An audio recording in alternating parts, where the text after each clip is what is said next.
Good morning to all of you. आज है 20th of May. चलिए शुरू करते हैं द हिंदू न्यूज़पेपर का एनालिसिस। ये जो आर्टिकल है आपका वो है कोविड-19 के जो वैक्सीन है उससे रिलेटेड है। इसमें बताया गया कि किस कैटेगरी के लोग कब वैक्सीनेशन अपना करवा सकते हैं। और ये जो भी आर्टिकल है ये बेस है NEGVAC। NEGVAC क्या है? ये है national expert group on vaccine administration. इसकी रिकमेंडेशन पे मिनिस्ट्री ने ये एडवाइजरी इश्यू करा कि कौन कौन से लोग कब वैक्सीन लगवा सकते हैं। इसमें जो पहली कैटेगरी है वो है, मान लीजिए कि जिन्हें कोरोना हो रखा है, अगर जिन्हें कोरोना हो गया है तो उन्हें 3 महीने बाद वैक्सीन लगवा सकते हैं वो लोग। इसमें जो दूसरे कैटेगरी के लोग हैं वो है कि मान लीजिए किसी को कोरोना हो गया है और उन्हें प्लाज्मा थेरेपी करा गया है या फिर मोनोक्लोनल एंटीबॉडीज दिया गया है, प्लाज्मा थेरेपी करा गया है या फिर मोनोक्लोनल एंटीबॉडीज दिया गया है। ये जो होती है वो कोरोना से फाइट करने में हेल्पफुल होती हैं। वो भी जो है वो वैक्सीनेशन 3 महीने बाद करवा सकते हैं। इसमें जो तीसरी कैटेगरी है वो ये है कि मान लीजिए कि आपने वैक्सीन का 1 डोज लगवा लिया है, 1 डोज लगवा लिया है और आपको दूसरा डोज लगवाना है, और उस बीच में अगर आपको कोरोना हो जाता है फिर भी आपको 3 महीने वेट करना पड़ेगा कोरोना की दूसरी जो वैक्सीन की जो दूसरी डोज है उसे लगवाने के लिए। जो चौथी कैटेगरी बताई गई है वो बताई गई है कि मान लीजिए आपकी तबीयत खराब हो जाती है और आपको हॉस्पिटलाइजेशन या फिर उसमें भी ICU की जरूरत पड़ती है, तो ऐसे कैटेगरी के लोग भी 4 से 8 वीक बाद वैक्सीन लगवा सकते हैं। पांचवा इसमें बताया गया है कि आप अगर ब्लड डोनेट करना चाहते हैं तो कब ब्लड डोनेट कर सकते हैं। ये आप वैक्सीन लगवाने के 14 दिन बाद जो है वो आप ब्लड डोनेट करना चाहें तो ब्लड डोनेट कर सकते हैं। ये जो 5 कैटेगरी है ये इस आर्टिकल में बताया गया कि ये वैक्सीनेशन अपना कब करवा सकते हैं। और ये जो बताया गया है वो NEGVAC के रिकमेंडेशन पे बताया गया है। इसमें ये भी बताया गया है कि अगर वैक्सीन लगवाने से पहले आपको रैपिड एंटीजन टेस्ट जो होता है, रैपिड एंटीजन टेस्ट उसे करवाने की जरूरत नहीं है। ये आपका इस आर्टिकल में।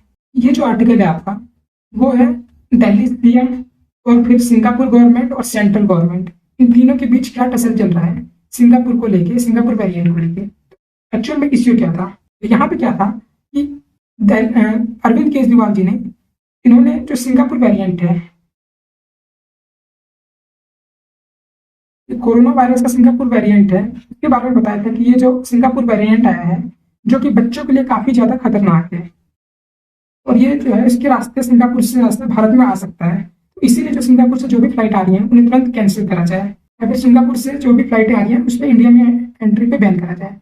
इससे लेके जो सिंगापुर गवर्नमेंट थी उन्होंने ऑब्जेक्शन उठाया कि ऐसा कुछ भी नहीं है। उन्होंने जो भी एलिगेशंस लगाए गए थे उसे नलीफाई कर दिया। उसके बाद से यहाँ पे उन्होंने सिंगापुर गवर्नमेंट ने इंडियन गवर्नमेंट से भी पूछा। तो यहाँ पे जो इंडियन गवर्नमेंट थी उसने इंडियन गवर्नमेंट ने कहा है कि जो अरविंद केजरीवाल बोल रहे हैं वो इंडिया के बिहाफ पे नहीं बोल रहे हैं, वो इंडिया के बिहाफ पे नहीं बोल रहे हैं, इंडिया के बिहाफ पे हम बोलेंगे। तो उन्होंने इस वाले दिमाग को जो अरविंद केजरीवाल ने कहा था उसे नलीफाई कर दिया है। तो ये है पूरा सिंगापुर वेरिएंट वाला इश्यू। ये जो आर्टिकल है आपका वो व्हाट्सएप की प्राइवेसी पॉलिसी से रिलेटेड है। जैसा कि आपको पता है कि जो व्हाट्सएप है वो फेसबुक की कंपनी है, फेसबुक की सब्सिडियरी है। तो व्हाट्सएप ने क्या करा कि 15th मई डेडलाइन दे रखा था व्हाट्सएप ने अपनी जो प्राइवेसी पॉलिसी है उसे अपडेट करने के लिए, लेकिन उसने जो 15th मई वाली डेडलाइन थी उसे डिफर कर दिया है और उसे आगे एक्सटेंड कर दिया है। तो यहाँ पे इंडियन गवर्नमेंट या फिर सेंटर क्या कह रही है, सेंटर कह रही है कि जो व्हाट्सएप की न्यू पॉलिसी है, जो इनकी न्यू पॉलिसी है वो इंडियन जो भी सिटीजन्स हैं उनके जो भी डेटा है या फिर जो भी प्राइवेसी है उसे हट कर दी है। ये डेटा सिक्योरिटी के लिए खतरनाक है या फिर इंफॉर्मेशनल प्राइवेसी या फिर जो सिटीजन्स की प्राइवेसी है उनके लिए खतरनाक है इनकी ये पॉलिसी। इससे इनके सिटीजन को हर्ट होगा। इसलिए जो व्हाट्सएप अपनी प्राइवेसी पॉलिसी लाना चाहता है, अपडेट करना चाहता है इंडिया में, उसे हटा ले। इसके लिए व्हाट्सएप ने कहा है कि इसके इस अपडेशन से इंडियन सिटीजन की कोई सी भी पॉलिसी जो है, कोई सी भी जो राइट्स हैं, चाहे वो डेटा से रिलेटेड हो गया, डेटा सिक्योरिटी हो गया या फिर प्राइवेसी हो गई उनकी, वो कोई से भी हर्ट नहीं हो रही है। इंडियन गवर्नमेंट ने फिर कहा कि जो भी ये व्हाट्सएप पॉलिसी अपडेट कर रही है उससे जो भी कई इंडियन लॉज ऐसे हैं जो उसके अगेंस्ट में जा रहा है, अगर आपने ऐसा नहीं करा तो हम उस लॉज के अकॉर्डिंग आपके खिलाफ एक्शन लेंगे। तो ये चल रहा है इश्यू और गवर्नमेंट ने व्हाट्सएप को 7 दिनों का टाइम दिया है इस पर रेस्पॉन्ड करने के लिए, उनका व्यू जानने के लिए। तो 7 दिन बाद से ये फिर से आर्टिकल आएगा, तो उसके बाद से आगे देखेंगे क्या होता है इसमें। ये जो अगला आर्टिकल है वह आपका एनजीओ से रिलेटेड। एनजीओ मतलब नॉन गवर्नमेंटल ऑर्गेनाइजेशन, ये नॉन गवर्नमेंटल ऑर्गेनाइजेशन है। तो यहाँ पे ये टोटल ये जो ओवरऑल इश्यू है वो है क्या, यहाँ पे ये जो इश्यू है वो एफसीआरए से रिलेटेड है। एफसीआरए क्या है, फॉरेन कंट्रीब्यूशन रेगुलेटिंग एक्ट है। जो भी आपकी जो फॉरेन फंडिंग होती है एनजीओज में, तो उन्हें ये रेगुलेट करता है। तो ये इसमें इस समय इश्यू क्या है इसमें, तो जो भी एनजीओज हैं उन्हें होम मिनिस्ट्री ने टाइमिंग दिया था कि 1 अप्रैल से पहले 1 अप्रैल तक जितने भी एनजीओज हैं जो कि फॉरेन फंड रिसीव करते हैं, 1 अप्रैल 2021 से पहले तक जितने भी ये एनजीओज हैं जो फॉरेन फंड रिसीव करते हैं, वो अपना अकाउंट जो है वो एसबीआई के साथ खुलवा लें। एसबीआई को जो दिल्ली मेन ब्रांच है उसमें अपना अकाउंट खुलवा लें। अगर वो ऐसा नहीं कर पाते हैं तो उन्हें जो है वो फॉरेन फंडिंग के लिए अलाउ नहीं करा जाएगा। इसके लिए जो भी कुछ एनजीओज थे उन्होंने कोर्ट में पीआईआर फाइल करी। इसके बाद से उन्होंने कहा, उन्होंने यहाँ पे एक बात है कि उन्होंने इस प्रोविजन को हटाने की मांग नहीं रखी। उन्होंने बस इतना कहा गवर्नमेंट से कि वो जो टाइमिंग है वो 1 अप्रैल 2021 से बढ़ा दी। इस बार गवर्नमेंट ने क्या करा है, होम मिनिस्टर ने क्या करा है कि जो 1 अप्रैल 2021 वाली तारीख थी उसे बढ़ा के जून 30 कर दिया है। तो ये कहा है कि जून 30 तक जितने भी एनजीओज हैं जो फॉरेन फंडिंग पा रहे हैं वो अपना जो अकाउंट है वो एसबीआई दिल्ली में खुलवा लें। और अगर ऐसा नहीं करवा पाते हैं वो, उन्हें फॉरेन फंडिंग पाने से या फिर फॉरेन फंडिंग नहीं पा पाएंगे। तो ये है पूरा ओवरऑल आर्टिकल। ये जो आर्टिकल है वो आपका यूनेस्को से रिलेटेड है। यूनेस्को यहाँ पे है क्या, यूनेस्को इसका मतलब क्या हुआ, United Nation Educational Scientific and Cultural Organisation. United Nation Educational Scientific and Cultural Organisation, यह यूनेस्को, ये जो है ये वो यूएन की एक इम्पोर्टेंट एजेंसी में से एक है। ये क्या करती है कि जो भी साइट होते हैं, जो भी कोई एरिया होता है या फिर कोई साइट होता है और उसका अगर कोई कल्चरल इंपॉर्टेंस हो या फिर कोई हिस्टोरिकल इंपॉर्टेंस हो या फिर कोई साइंटिफिक इंपॉर्टेंस हो, कोई साइंटिफिक हो या फिर कोई हिस्टोरिकल हो या फिर कोई कल्चरल हो या फिर कोई अदर सिग्निफिकेंस हो, उसे क्या करती है, उस एरिया को उस साइट को ये जो यूनेस्को है वो वर्ल्ड हेरिटेज साइट डिक्लेयर कर देती है। जब वर्ल्ड हेरिटेज साइट डिक्लेयर कर देती है तो उसे इंटरनेशनल कन्वेंशन के हिसाब से प्रोटेक्शन दी जाती है उस साइट को, यानी काफी बचा के रखा जाता है। इंडिया में जो है वो जो आर्कियोलॉजिकल सर्वे ऑफ इंडिया है एएसआई, उसने 9 साइट जो है वो यूनेस्को को प्रपोज करे थे वर्ल्ड हेरिटेज साइट डिक्लेयर करने के लिए। उस 9 में से जो यूनेस्को ने 6 साइट को डिक्लेयर कर दिया है वर्ल्ड हेरिटेज साइट।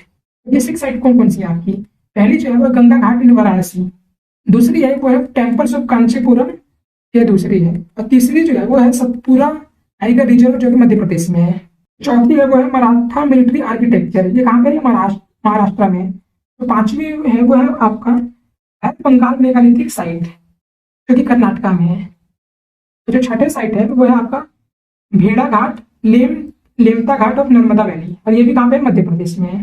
ये जो 6 साइट है उसे यूनेस्को ने वर्ल्ड हेरिटेज साइट डिक्लेयर कर दिया है। अगला आर्टिकल जो है वो आपका वो है डीएपी से रिलेटेड।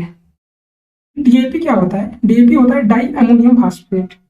डाई अमोनियम फॉस्फेट है एक फर्टिलाइजर से, ये फर्टिलाइजर है जो कि यूज करा जाता है फार्मर्स द्वारा। इसमें क्या हुआ है कि जो डीएपी फर्टिलाइजर है उसका रेट जो है वो काफी ज्यादा बढ़ गया है इस समय, जो कि पहले 1200 रुपये पर बैग हुआ करता था, पर बैग, उससे वो अब हो गया है 1900 पर बैग।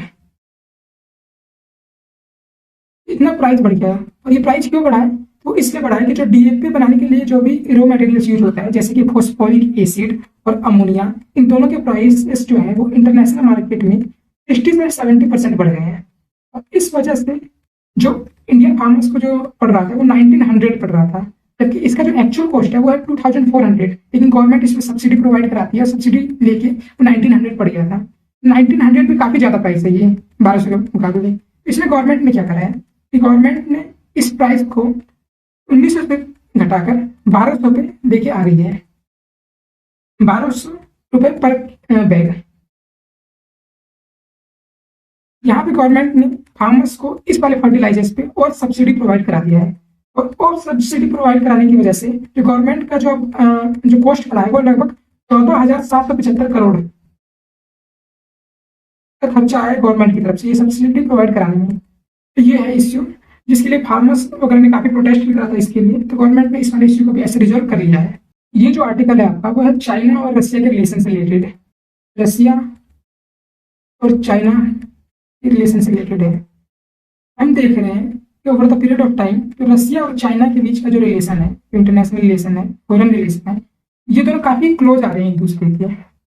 क्योंकि इंडिया के साथ जो रसिया के रिलेशन है या फिर चाइना के रिलेशन है वो पहले के मुकाबले जो है वो काफी वीक हुआ है। इसमें अब एक ये जो रिलेशन जो है वो एक नए हाइट पे पहुंच गया है। अब क्या कर रहे हैं कि जो रसिया है वो चाइना की हेल्प कर रहा है, किस लिए? तो तियानवान न्यूक्लियर पावर प्लांट और एक है जुडाबो न्यूक्लियर पावर प्लांट।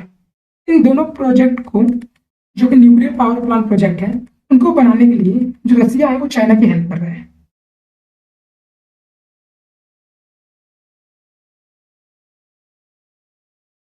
तो रसिया यहाँ पे वो चाइना की हेल्प कर रहा है और ये बताया जा रहा है कि जो प्रोजेक्ट है वो 2026 से 2028 तक ये बनके तैयार हो जाएंगे। इसमें जो इनकी जो रिलेशनशिप है वो नई हाइट पे पहुंच गई है। और यहाँ पे यही कहा जा रहा है कि जो बीजिंग वगैरह मॉस्को वगैरह जो दोनों हैं वो मिलकर कह रहे हैं कि ये जो है एक सस्टेनेबल गोल जो है वो अचीव करने में हेल्प करेगा ग्लोबली। सस्टेनेबल डेवलपमेंट गोल क्या होता है कि ऐसे प्रोजेक्ट हो या फिर ऐसे गोल हो जो इन्वायरमेंट को बिना हार्म किए,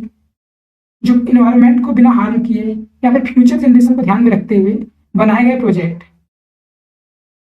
जो सस्टेनेबल डेवलपमेंट गोल्स है वो अचीव करने में हेल्प करेगा। दोनों का रिलेशनशिप तो ये है इस आर्टिकल में। ये जो आर्टिकल है वो आपका रिलेटेड है इजराइल और पैलेस्टीन के बीच जो भी इस समय वॉर लाइक सिचुएशन चल रही है तो उससे रिलेटेड है।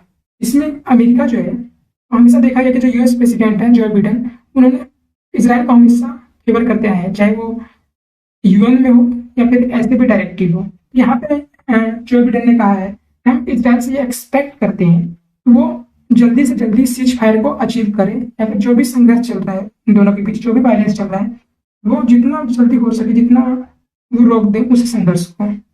इसलिए यहाँ पे जो रसिया है उसने भी वार्न करा है अगर इससे ज्यादा अगर सिविलियन कैजुअलिटीज होती है इसराइल में, सिविलियन कैजुअलिटीज होती है इसराइल के द्वारा फिलिस्तीन में, तो हम इसके बाद से इसमें कुछ ना कुछ एक्शन लेंगे। तो ये कहा गया इस आर्टिकल में। ये तो अभी ये जो दोनों हैं ये अभी तक तो ये लंबा चलेगा और देखते हैं इसके बाद से आगे क्या डिसीजन लिया जाता है। ये था द हिंदू न्यूज़पेपर का एनालिसिस।